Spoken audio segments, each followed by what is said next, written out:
जोंनि बड'लेण्ड ओनसोलाव जोंनि लाइमोनफोरखौ समाजारि बेरेखा जाहाथे थांनो हाया बा थांनो गोसो जाया, लोगोसे देहायारि सरसा आरो जोंनि लाइमोनफोरनि गेजेराव खौसेथि सिनायलायनाय बिनि थांखि लानानै जोंनि बड'लेण्डआव बड'लेण्ड CM काप 1.0 मुंनि जोङो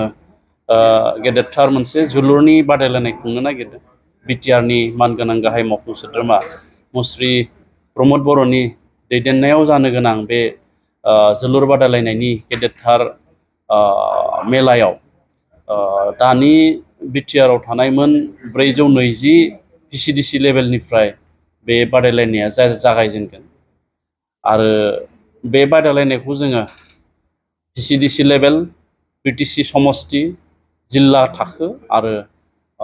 काउन्सिल थाखोआव जों बे बादायलायनायखौ खुंनो नागिरदों। आरो बिनि थाखाय दिनै जोंहा बड'लेण्डनि मोनसे एग्जिकिउटिभ काउन्सिल मेल दंमोन आरो बेवहाय जोङो सावरायनानै थांखि लाबाय आरो जोङो बे गेदेरथार जोलुरनि बे बादायलायनायखौ खुंनो थाखाय जोङो कमिटि दानाय जादों आरो बे कमिटिया जोंहा मिरु लेभेलाव मोनसे गाहाय कमिटि थागोन, बिनि सिङाव काउन्सिल लेभेलाव मोनसे कमिटि, बिनि सिङाव जिल्ला लेभेल आरो बिनि सिङाव समष्टि लेभेल आरो गाहायथाराव जोंहा PCDC लेभेलाव कमिटि। आरो बे बड'लेण्ड CM काप 1.0 बे गेदेरथार जोलुर बादायलायनायनि बादायलायनाय खुंनायखौ जायफोरा बाहागो लागोन बिथांमोन गेलेगिरि एबा हानजाया अनलाइननि गेजेरजों बिथांमोना गाव गावनि मुंखौ बा गाव गावनि टीमखौ बिथांमोना मुं थिसननांगोन आरो बिनि थाखाय जाय गेलेगिरिया जाय PCDCनि सिङाव गोग्लैयो बे PCDCनि चेयारमेननिफ्राय बिथांमोना गांसे सार्टिफिकेट लानानै लोगोसे गावनि भटार ID आरो आधार कार्डनि गेजेरजों बिथांमोना बे अनलाइननि गेजेरजों बिथांमोना गाव गावनि मुंखौ थिसननो हागोन। आरो जोङो गेलेगिरि आरो हानजाया जाहाथे थुलुंगा मोनो बिथांमोननि थाखाय जोङो PCDC लेभेलनिफ्राय काउन्सिल लेभेलसिम जोङो देरहासार बान्था जोङो दोननाय जादों। दा PCDC लेभेलाव जोंहा जाय देरहागोन बिथाङा 7,000 मोनगोन बिथांमोना हानजाया आरो जेननाया 5,000 मोनगोन। दा बेबायदिनो समष्टि लेभेलाव जोङो 10,000 दोननाय जादों, जेननायनो 7,000, देरहानायनो 5,000 आरो जोंहा जिल्ला लेभेलावबो जों बेबायदिनो बान्था दोननाय जादों आरो काउन्सिल लेभेलाव जाय देरहागोन बिथांनो 1,50,000 आरो जेननायनो 1 लाख आरो थामथि मासियाव जाय थाहैनो हागोन बिथांमोननो 50,000। बेनि अनगायैबो सबसे मोजांसिन गेलेनो हानाय गेलेगिरिनो 10,000 आरो मोजांसिन जायफ्रा गलकिपार बिथांनो 10,000 रां होनाय जागोन। दा बे गेदेरथार बे जोलुरनि मोनसे इभेन्ट मोनसे बादायलायनायखौ खुंफुंनो थाखाय जोङो PCDC लेभेलाव PCDC चेयारमेनखौ लानानै एबा मासिगिरिखौ लानानै मोनसे कमिटि आरो BTC समष्टियाव समष्टि मोनफ्रोमावबो जोंहा TLCC चेयारमेन दङ, बिथांमोनखौ मासिगिरि लानानै मोनसे कमिटि आरो जोंहा जिल्ला लेभेलाव बिटिआरनि मानगोनां गाहाय खुंगिरि मुस्रि प्रमद बर'आ जायखौ दैथायगोन बिथाङा चेयारमेन जागोन आरो बिथाङा बै जिल्लानि EM, MCLA बा MLA बिथांमोननि गेजेराव जायखिजाया सासेखौ बिथाङा चेयारमेन बानायगोन आरो बेबायदिनो बे कमिटिखौ लानानै बे बादायलायनायखौ खुंगोन। आरो नैबे बादायलायनायाव जोङो 2,000निबो बांसिन गेम जागोनखौ जोङो मिजिं थिनाय जादों, जिहेतु 420 PCDCआव बे बादायलायनाया जाहैगोन आरो बेयावहाय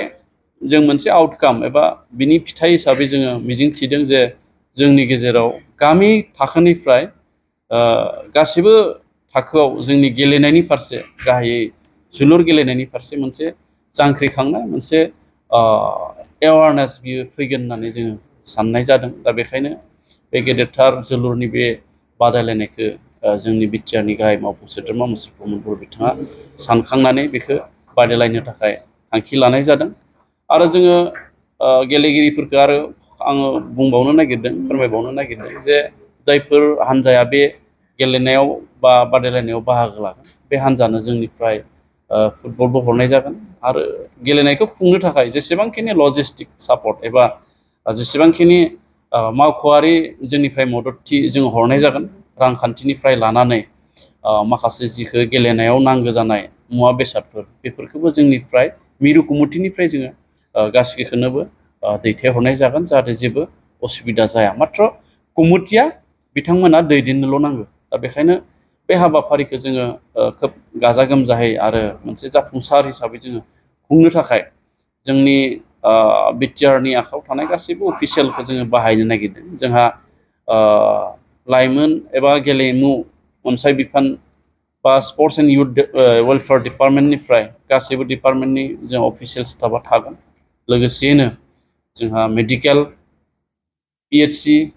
बा पुलिस प्रशासन बायदिसिना डिपार्टमेन्टफोरखौबो जों बेवहाय थिसननानै जोंनि खुंनायनि जि कमिटि बे कमिटिखौ जोङो गोख्रों महरै खालामनो नागिरदों बेयाव बाहागो लानायनि थाखाय गांसे फोरमानलाइ एबा बिथांमोना मोनसे गांसे सार्टिफिकेट हिसाबै बिथांमोना मोनगोन दा बेखिनि नि थाखायनो जों दिनैनिफ्राय जाहाथे गेलेगिरि एबा टीमा अनलाइन रेजिस्ट्रेसन खालामनो हायो बिनि थाखाय जोङो मोनसे वेबसाइट जोङो दिनै बेखेवनाय जाबाय आरो दिनैनिफ्रायनो गोसो जायोब्ला गेलेगिरि आरो टीमफ्रा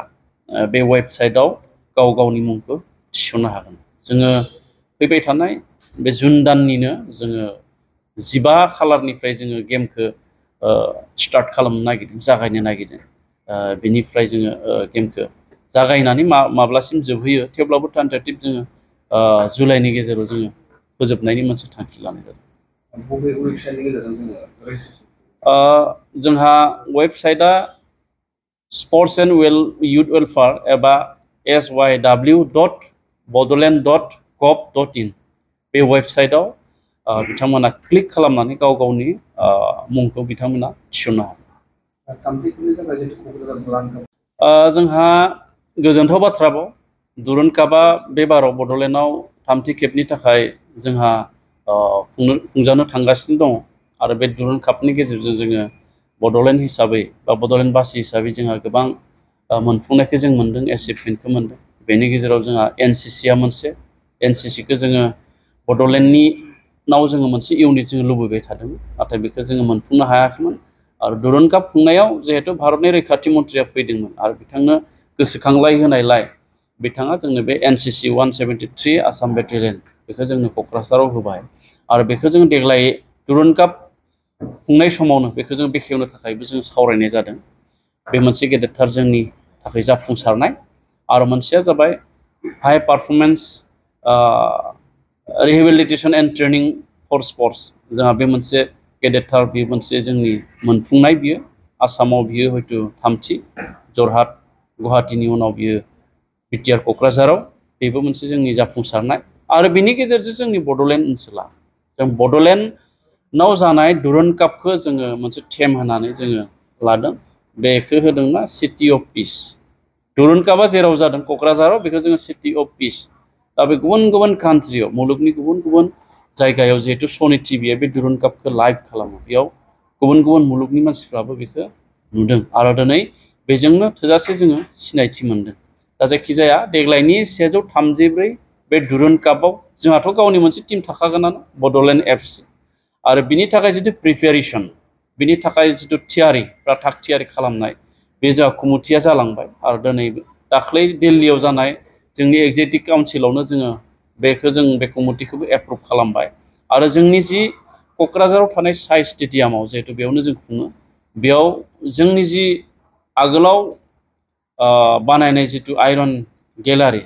बेखौ जोङो उखुम होनायनि थाखाय जोङो बेबस्था खालामनाय जादों बेनि खामानिया सान हर सोलिगासिनो आरो जोंनि जि फिल्ड फोसाबनाय खामानि बेखौबो जोङो मावगासिनो दङ दा जायखिजाया 134 दुरुन काप एसिया हादोरमानिनो बयनिख्रुइ गोजामसिन बे दुरुन कापआ जोंनि बड'लेण्डआव थामथि खेबनि थाखाय जानो थांनाया जोंनि थाखाय जोबोद गोग्गाथाव आरो बेनि थाखायबो जोङो साखाफाराजों सोलिबाय थादों आरो जोङो सावरायदों आर्मि बिथांमोनखौबो खावलायदों जोंनि बिटिआरनि गाहाय खुंगिरि मुस्रि प्रमद बर' बिथाङाबो नाजादों जे भारतनि जोंहा हादोरगिरि बिथांखौ जोङो लाबोनो हायो नामा बिनि थाखाय आर्मियाबो नाजागासिनो दङ जोंनिफ्राय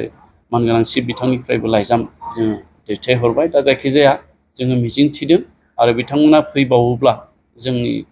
बड'लेण्ड ओनसोलनि गोबां बाथ्रा आरो गोबां बाथ्राखौ जों बिथांनो फोरमायहरनो हागोन दा बेखिनिनि थाखाय जोंनि साखाफारानि खामानिया जों सोलिबाय